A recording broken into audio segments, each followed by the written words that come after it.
بنده میلاد رستمی هستم. 10 سالی هست که خارج کشورم.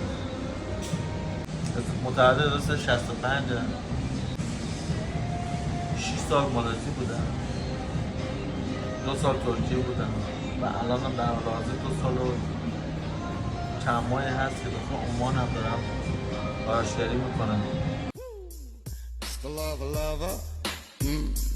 Sexy on the cover. She call me Mr. Bombastic, tell me fantastic. Touching on me back, she says I'm Mr. Romantic. Tell me fantastic, touching on me back, she says I'm Mr. Boom.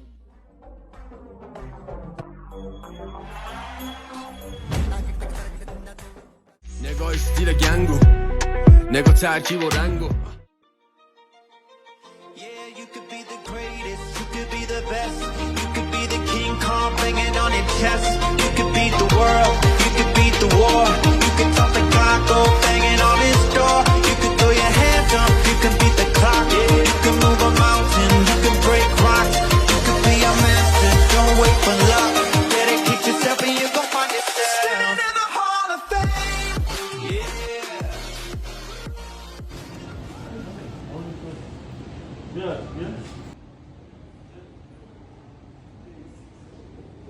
Fucking Robitussin.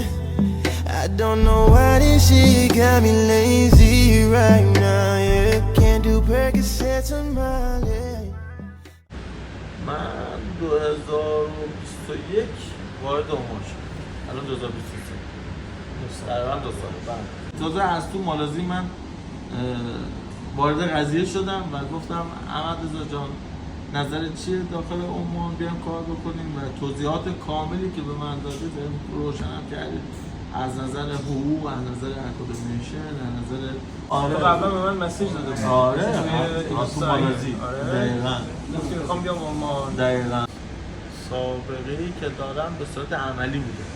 یعنی مدرک اینجا مدرک اینجا یعنی توی عمان چیزی به نام مدرک نبود. زبان انگلیسی و یک کمی عربی. حالا ما کار ندارم، حالا مثلا با حقوق اینا مثلا هر چی تونستیم یه چیزایی تونستیم خودمون رو جمع بکنیم نسبت به مالزی، نسبت به ترکیه، از نظر ویزای کاری، از نظر خونه‌ای که به تحویل میدن، از نظر اینا اکادمیشن خودم راضی هستی تو؟ بله خداشون راضی الحمدلله. و سیوی هم داریم؟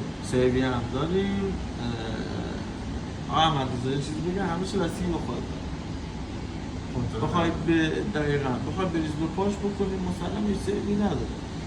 میتونم من بپرسم ما چقدر هزینه هاتون؟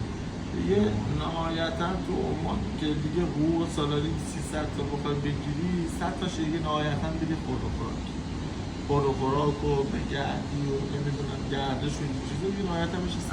خدا رو شکر اومدم داخل سالن خیلی راضی بودم از راهنمایی‌های شما. دقیقاً فرق آرایشگری اینجا با ایران چیه؟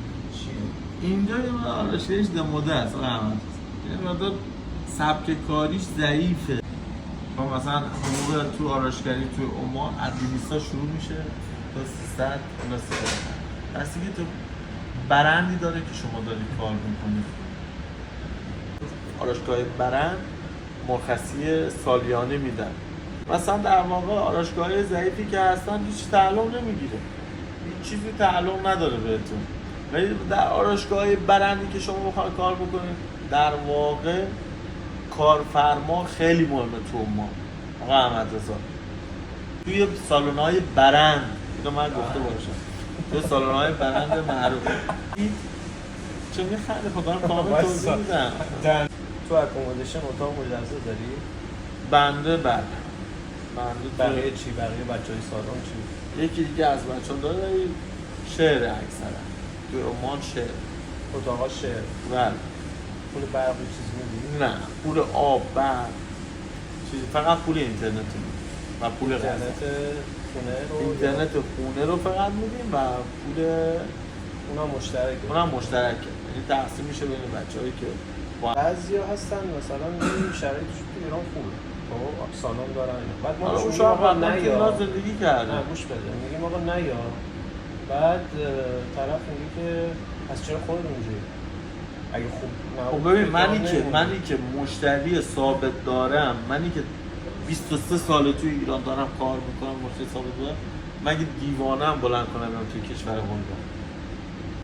عمان یه کشور بسیار ساده ایه، یه کشور بسیار ساده نشینم، مردم ساده زیستی دارن. عرضم به خدمتتون با دبی خیلی فرق میکنه،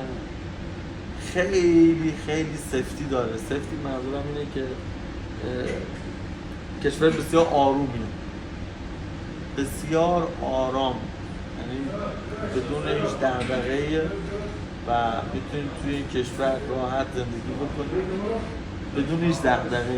یعنی آرامش تو اینجا بیداد، آرامش تو اینجا بیداد از این نظر، چه برای دختر چه برای پسر. برای عمان هر فرقه مهاجرت، هر نظر مهاجرت واقعا از اروپا بهتره. اروپایی که واقعا اصلا صحبتش نمی‌کنه. नहीं करना भरोसा मुझे अब किसी पे, जिसे जाना है वो चला जाए।